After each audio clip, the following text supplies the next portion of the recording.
Hello everyone, welcome back to the channel. आज हम chemical kinetics करने वाले हैं।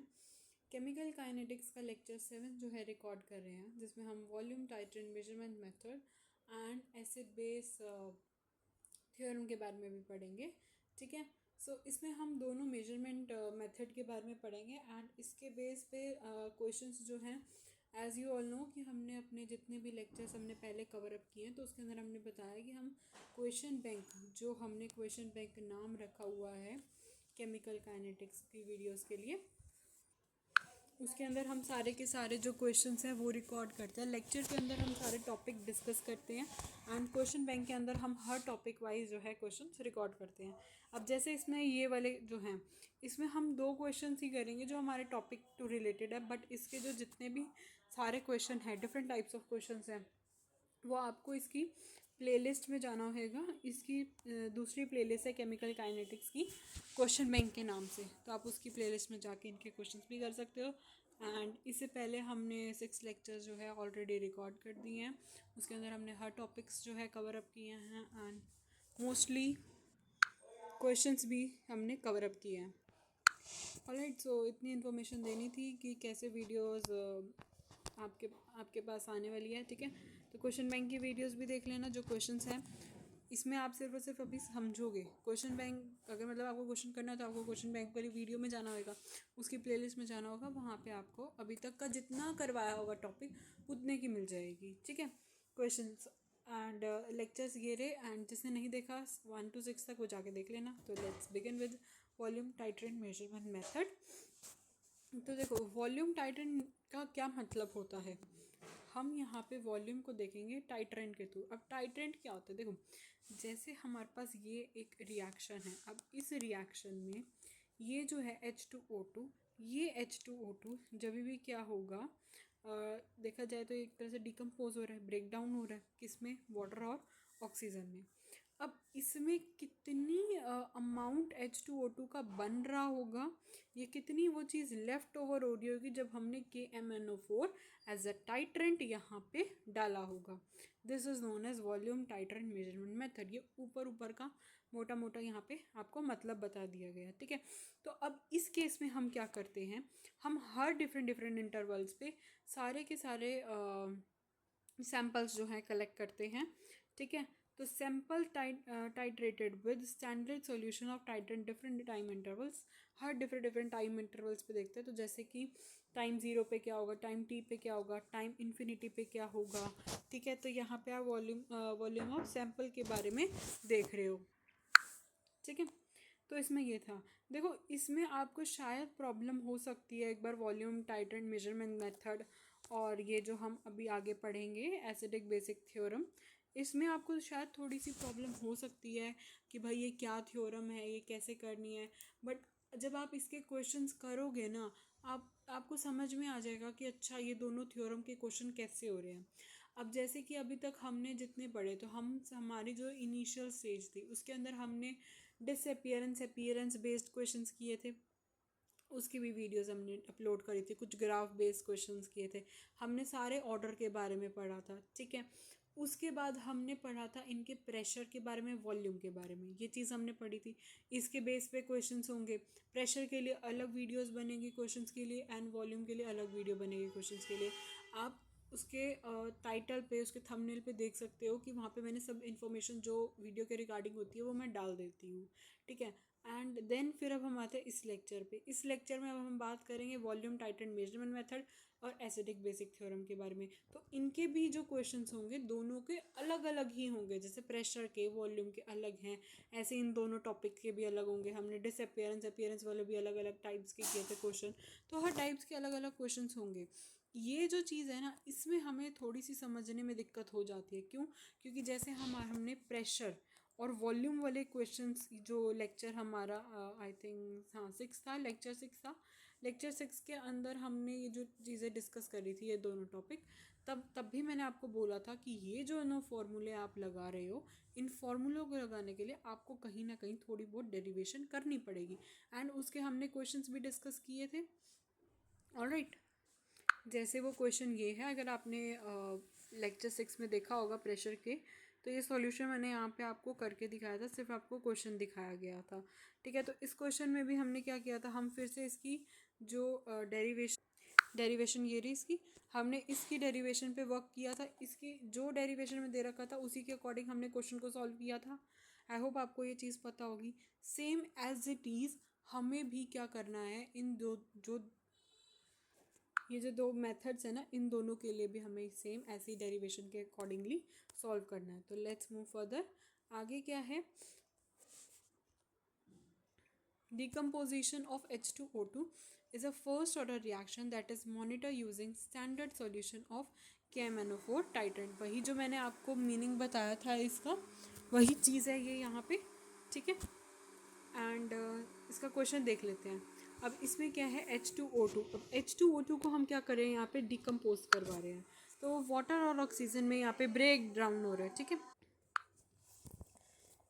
ओके, सो हमें इस क्वेश्चन में क्या करना है, हमें के की वैल्यू निकालनी है। अब हम के कैसे निकालेंगे, देखो यहाँ पे क्या कर रहे हैं हम, सेम जैसा हमने प्रेशर में किया था वही सेम चीज़ हम यहाँ पे भी करने वाले। बस यहाँ पे फ़र्क क्या है कि हम जब भी हम टाइट्रेंट को ऐड करते हैं एंड उसकी वजह से हमारा जो रिएक्टेंट पार्ट है वो डिक्रीज़ होने लगता है, उसकी कंसनट्रेशन डिक्रीज़ होने लगती है विद रिस्पेक्ट टू टाइम के अकॉर्डिंग। टाइम के अकॉर्डिंग हमारी रिएक्टेंट कम होती है जब हम टाइट्रेंट डालते हैं। हमने इसके अंदर KMnO4 डाला as an a titrant. KMnO4 का थोड़ा सा dark pink colour, pink purple हम कह सकते हैं इसका कलर होता है, ठीक है। तो आई थिंक आपने ये 9th-10th में भी इसके बारे में KMnO4 के बारे में हमने डिस्कस किया भी होगा, ठीक है।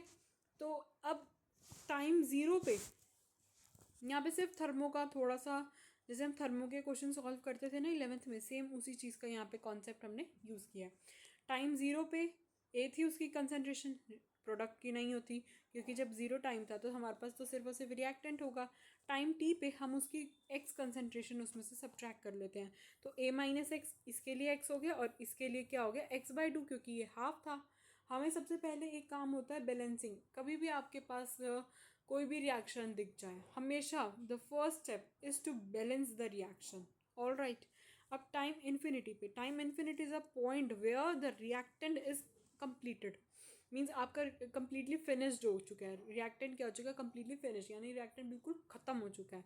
You are only left with your product sides, same as it is. अगर आप टाइम 0 पे देखोगे तो आपके पास रिएक्टेंट होता है, प्रोडक्ट नहीं होता। अगर टाइम इन्फिनिटी पे देखोगे आपके पास रिएक्टेंट नहीं होता, आपके पास इस केस में प्रोडक्ट होता है, ठीक है।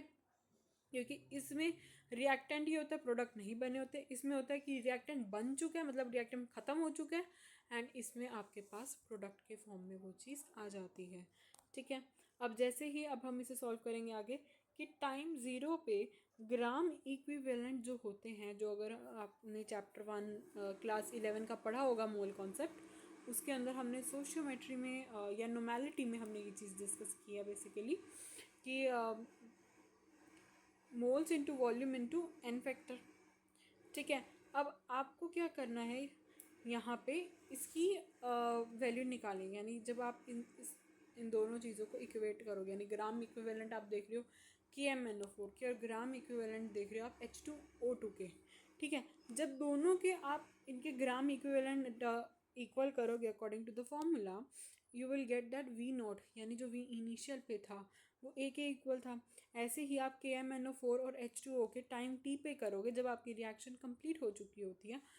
बट इसमें आप बिल्कुल इन्फिनिटी पे नहीं जाते, इसमें इन्फिनिटी पे नहीं जाते, आप इसमें 2 स्टेप्स यूज़ कर लेते हो। तो इस केस में आपका जो VT होता है वो A माइनस एक्स के इक्वल होता है। किसके इक्वल होता है, A माइनस एक्स के इक्वल होता है। अगर कई बच्चों को चाहिए कि वो V इन्फिनिटी पे जाए तो वो V इन्फिनिटी के अकॉर्डिंग भी कर सकते हैं। बट यहाँ पे हमारा जो फॉर्मूला कहता है कि हमें V0 अपॉन VT चाहिए। अब हमें क्या निकालना है, देखो रेट कांस्टेंट ही होता है। कोई भी चीज़ आ जाए आपके पास रेट कांस्टेंट होता है, फर्स्ट ऑर्डर वाला रेट कांस्टेंट आपका उसी का ही फॉर्मूला लगता है सभी चीज़ों में, ठीक है। इस केस में आपका V0/VT लग जाता है, V0/VT लग जाता है, ठीक है। एंड अब देखो एसिड बेस थ्योरम। अब एसिड बेस थ्योरम में भी अब हमें यही चीज़ करनी है। देखो मैंने यहाँ पे इसका क्वेश्चन नहीं डाला, सिर्फ इसका एक्सप्लेनेशन पार्ट डाला जो कि एक क्वेश्चन के साथ ही आया। बट अगर आपको इसका क्वेश्चन सॉल्व करना है तो मैं वीडियो पे लिख दूँगी कि ये जो टॉपिक है हमारा वॉल्यूम टाइटन मेजरमेंट मेथड, उसी का ही ये क्वेश्चन है। तो उसके क्वेश्चन की भी वहाँ पे हम सीरीज स्टार्ट कर देंगे। वो आपको वीडियो की स्टार्टिंग में ही देखो ये इन्फॉर्मेशन बतानी ज़रूरी होती है, और मैं हर वीडियो में स्टार्टिंग के 1 मिनट तो इन्फॉर्मेशन बताती हूँ, जो भी मुझे लगता है इस वीडियो के रिगार्डिंग बतानी चाहिए या फिर इसके टॉपिक के अकॉर्डिंग कुछ बताना चाहिए, तो मैं वो स्टार्टिंग में एक से हम 1.5 मिनट लेते हैं एंड उसके अंदर हम उस चीज़ को कंप्लीट करते हैं, वाइंड अप करते हैं, वीडियोस के बारे में बताते हैं। बाकी हम अंदर आपको पूरा डिटेल में बता रही हूँ कि कैसे सॉल्व करना है। बट इसके क्वेश्चन करने हैं तो प्लीज़ इसके क्वेश्चन बैंक की वीडियो मत छोड़ना, आपको वहाँ पे ज़रूर समझ आ जाएगा। अगर यहाँ पे आपको थोड़ी सी भी प्रॉब्लम हो रही है, वहाँ पे आपको शायद अच्छे से और समझ में आ जाए। यहाँ तो अब ये था कि हमें लेक्चर के अकॉर्डिंग टॉपिक्स बताने ही थे, इसलिए हमने इसको लेक्चर में डाला, अदरवाइज़ हम इसे सिर्फ और सिर्फ क्वेश्चन बैंक में ही करवाते हैं। ठीक है, बाकी चलो अभी हम करते हैं इसे एसिड बेस थ्योरम में। एसिड बेस थ्योरम में क्या है, hydrolysis of Easter in acidic medium. अब इसमें क्या होता है, जो हाइड्रोलिसिस होता है ईस्टर का एसिडिक मीडियम में, वो चीज़ देखेंगे। हमने ईस्टर लिया एसिडिक मीडियम, अच्छा एसिडिक मीडियम को एक सेकेंड, यहाँ पे हम ईस्टर में वाटर डालेंगे इन एक्सेस क्वांटिटी, ठीक है, which is our solvent, this is our solute. We put H plus. अब H प्लस कहाँ से आएंगे, H प्लस आएंगे जब हम HCl इज एन एसिड, और एसिडिक मीडियम की बात हुई है तो हमें कोई ना कोई एसिड डालना होगा। आप HCl डाल सकते हो, HNO3। अब इसमें क्या होता है, ये बाकी सब चीज़ें डालोगे ना, वो फिर इनके कंपाउंड्स के साथ जाके जुड़ेंगे। अब आपको HCl डालोगे, टाइट्रेशन के लिए NaOH यूज़ करोगे, ताकि जो आपका यहाँ पे NaOH से HCl एसिड और बेस की वजह से ये कैंसिल आउट हो जाए, एक न्यूट्रलाइजेशन रिएक्शन ये अपने अंदर ही फॉर्म कर ले। ठीक है, HCl डाल रहे हैं तो NaOH भी डाला, ताकि वो चीज़ हमारी न्यूट्रलाइज हो जाए। ठीक है, जैसे हम मैथ्स में नहीं करते, हम कभी +1 और -1 कर देते हैं ताकि हमारी रिएक्शन कुछ ना कुछ करके बन जाए, बट वो एक तरह से देखा जाए वो तो आपस में कैंसिल हो जाते हैं ना। वही चीज़ हमने यहाँ पे भी करी है। यहाँ पे हमने NaOH को एज ए टाइट्रेंट यूज़ किया हुआ है, HCl हमारे यहाँ पे कैटलिस्ट है। आपसे क्वेश्चन भी पूछ सकते हैं कि आप इस रिएक्शन में बताओ कैटलिस्ट क्या यूज़ करोगे, किस लिए यूज़ करोगे, NaOH के बारे में। ठीक है, तो चलो अब इसे टाइम 0, टाइम T और टाइम इन्फिनिटी पे देख। टाइम 0 पे इसकी जो कंसनट्रेशन होती है A मोलर B मोलर, ठीक है, BM से हम ले लेते हैं इसे, एंड फिर ये इस पर तो प्रोडक्ट तो होता है नहीं है, सिर्फ रिएक्टेंट होता है। ऐसे ही A-X अगर हम इधर ले रहे हैं तो आप इसे भी नॉर्मल B-X ले सकते हो, इसे X यहाँ पे आप नहीं लोगे, दोनों में डैश लगा दो A और A। ठीक है, बट हम बात किसकी कर रहे हैं, बात हमें अभी ईस्टर की करनी है, हमें वाटर की नहीं करनी, तो हम यहाँ पे वाटर का ले नहीं रखा हमने। ठीक है, अब आप इसे भी सेम ऐसे करोगे, ग्राम इक्विवेलेंट एसिड और बेस की इक्वल करोगे। एसिड हमारे पास था ये, और हमने जो HCl में से H प्लस लिया था, ठीक है, वो दोनों के ग्राम इक्विवेलेंट को ऐड करेंगे। टाइम 0 पे इसके पास कुछ नहीं था, बट इसके पास H प्लस के पास तो था, आपने H प्लस के लिए लिखा।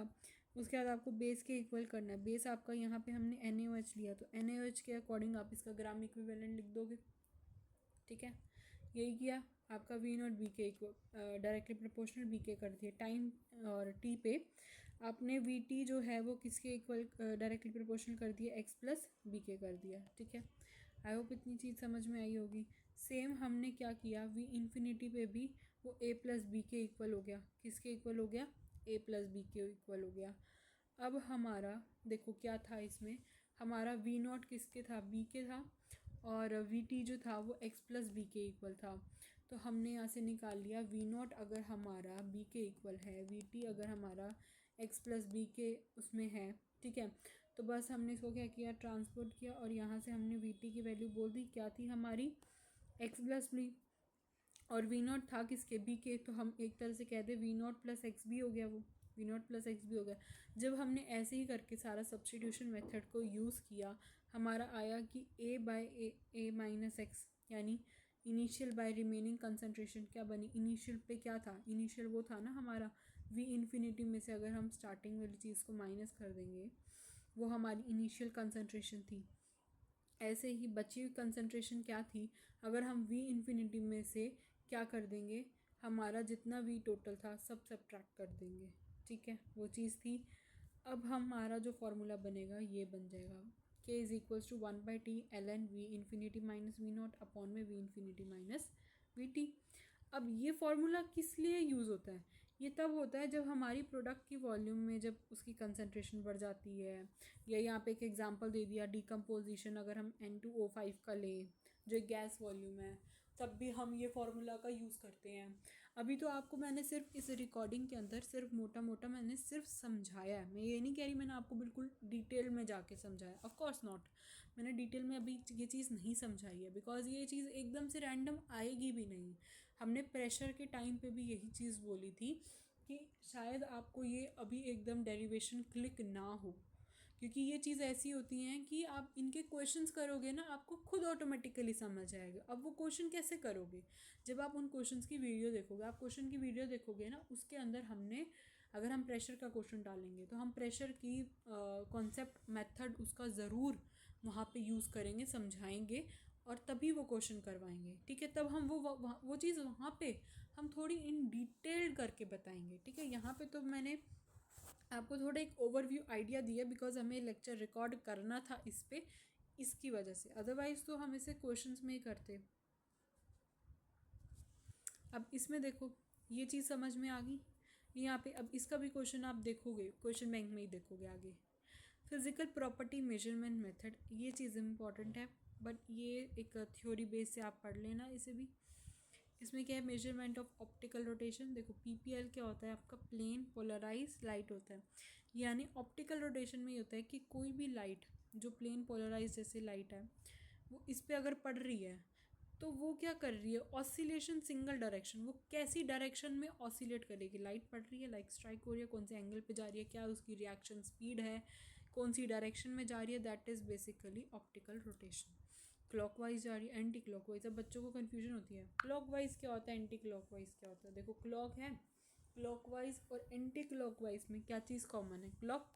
तो हमारी क्लॉक ऐसी होती है, ठीक है। क्लॉकवाइज का मतलब होता है कि आप कैसे मूव कर रहे हो, ऐसे आप यहाँ से मूव कर रहे हो, ऐसे करके मूव कर रहे हो, ठीक है। और एंटी क्लॉकवाइज का क्या मतलब होता है, what is the meaning of anti clockwise? Anti clockwise का मतलब होता है जब आप उस चीज़ को ऐसे घुमा रहे हो, यानी आप उल्टा घूम रहे हो, उल्टी डायरेक्शन में जा रहे हो, ठीक है। अगर हम टाइम देखते हैं, टाइम हमारा कैसा आता है, टाइम हमारे लिए ऐसे ही चलता है, पहले वो इधर से आएगा, इधर से जाएगा, इधर से फिर ऐसे होएगा, बट एंटी क्लॉकवाइज में वो चीज़ फिर ऐसे हो जाएगी, ठीक है। तो ये डिफरेंस होता है, ये एक तरीका है याद रखने का बेसिकली। अब ये मूवमेंट बताता है हमारी लाइट को कि वो क्लॉकवाइज जाएगा तो हम उसे बोलेंगे एक्टिव डेक्स्ट्रो, जिसे हम +d से डोनेट करेंगे। एंड एंटी क्लॉकवाइज में जाएगा तो हम उसे एक्टिव लेवल से डोनेट करेंगे, जिसे हम -l बोल देंगे, ठीक है। ये ऑप्टिकल इनएक्टिव बताएगा, यानी यहाँ पे कोई चीज़ अभी नहीं है, इसके इधर जाएगी तो क्लॉकवाइज और इसके इधर जाएगी तो वो एंटी क्लॉकवाइज। अभी इस स्टेज पे ऐसा सच कुछ नहीं हुआ, तो ये क्या है, ऑप्टिकली इनएक्टिव है। ऑलराइट, ठीक है, इनएक्टिव है मीन्स अभी चीज़ वो एक्टिवेट नहीं हुई है। उसके बाद आपके सामने एक रिएक्शन आती है, इस रिएक्शन के अंदर हम ग्लूकोज फ्रक्टोज के बारे में देखते हैं, यानी आपका जो ग्लूकोज है, सुक्रोज। देखो पहले सुक्रोज देखते हैं, सुक्रोज को हमने वाटर में डाला यानी वो +d है, ठीक है। फिर वो ग्लूकोज में जाता है, वो भी +d में जाता है। उसके बाद फ्रक्टोज, फ्रक्टोज आता है -l में, किस में आता है, -l में आता है। तो इस बस इतनी चीज़ याद रख लेना, इस रिएक्शन को हम इन्वर्जन ऑफ शुगर बोल रहे हैं, ये आपसे MCQ में पूछा जा सकता है, ठीक है। ये एक स्पेसिफिक रोटेशन को फॉलो अप करती है, तो इसमें RS RG और RF लिखा हुआ है, ठीक है। एंड फार्मूला इसका फिर से वही है जो चीज़ हमने अभी ऊपर पढ़ी, तो बाकी इस चीज़ को इतना ज़्यादा डिटेल में करने की अभी ज़रूरत नहीं है। इसके मैं क्वेश्चन बैंक आपको बार बार ये चीज़ रिपीट कर रही हूँ, इसकी क्वेश्चन बैंक की वीडियो बिल्कुल भी मत छोड़ना, क्योंकि अगर जिन बच्चों को यहाँ पे नहीं समझ आया या फिर कोई भी प्रॉब्लम है इस टॉपिक को समझने के लिए, आप क्वेश्चन बैंक की वीडियो देखो, आपको क्वेश्चन बैंक में आए गारंटी, आपको डेफिनेटली वो चीज़ समझ में आएगी, क्योंकि वहाँ पे हमने एक्सप्लेन भी किया हुआ है, ऑफकोर्स टॉपिक भी एक्सप्लेन किया हुआ है एंड क्वेश्चन तो किया ही हुआ है, ठीक है। तो आई होप आपको इतना समझ में आया होगा, समझ में नहीं आया तो ऑफकोर्स क्वेश्चन की रिकॉर्डिंग देख लेना। तो मिलते हैं नेक्स्ट वीडियो में। Till then take care and bye bye. Thanks for watching. Also do like and subscribe to my channel.